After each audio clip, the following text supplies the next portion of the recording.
This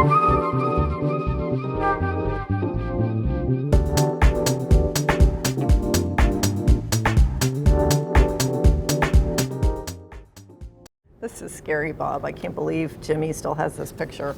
So 30 years later, reflecting on where we started back in middle school and where we ended up together. Well, thanks for being here with me today. I really appreciate the opportunity to chat about our careers in STEM. Yeah, and thank you. You know, diversity and inclusion and women in STEM is really important to me, so I appreciate the opportunity to talk. Absolutely. You know, I think you can't really understand how other people view a situation until you've walked in their shoes. Right. When do you think it was that kind of that aha moment came for you in terms of how it's a different experience for women? And you know, I've really seen you emerge as a champion for women. When do you think that was? Well, you had a role in that, but I'll get to that. You know, with me, my wife of 25 years is a biologist. That was her degree. Yeah. And she's also a Hispanic woman. So I'd say that her experiences going through her career, we would talk a little bit about what she experienced, and I found that it was different than what I experienced, right? Not being heard, you know, having to fight a little harder than I had to fight. So I'd say it started there.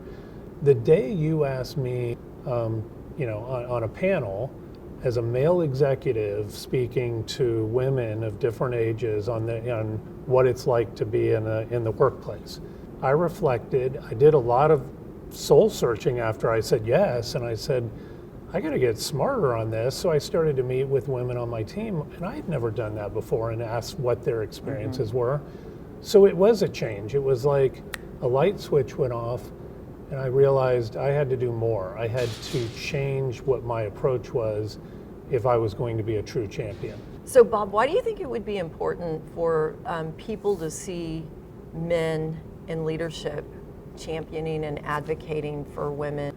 So if the only advocates for women are women, I don't think that's going to achieve what we really want to do, which is complete diversity in our workplace and taking advantage of everyone's strengths to achieve really whatever the desired output is, the mission of whatever your organization's doing. But as a male executive, if you're not changing that equation and you're not advocating fiercely, not only for women, but I'd say diversity and inclusion in general, you're not doing your job.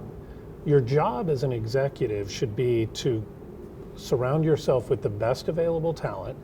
And by the way, if you're excluding half the population, you're not doing that.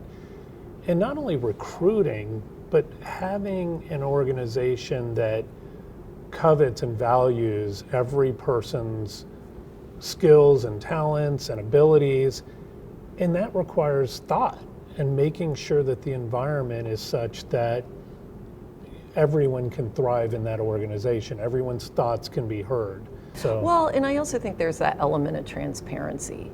I think you can lead by example. If you want people to share with you things that they are feeling uncomfortable about or insecure about, it often starts by, you know, us as leaders in the business taking some risk and being transparent and vulnerable.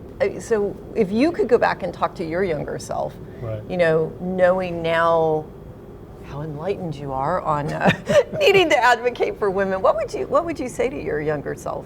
Yeah, I guess I would say I should have been more aware, right?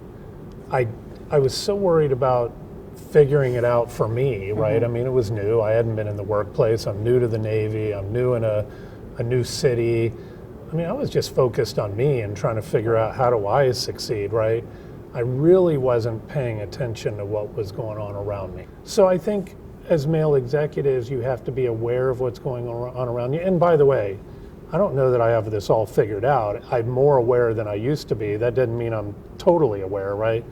So I think you have to challenge yourself every day to be aware of what's going on and to be a change agent, to make sure that you're doing your part to make the environment as best it can be for everyone on your team.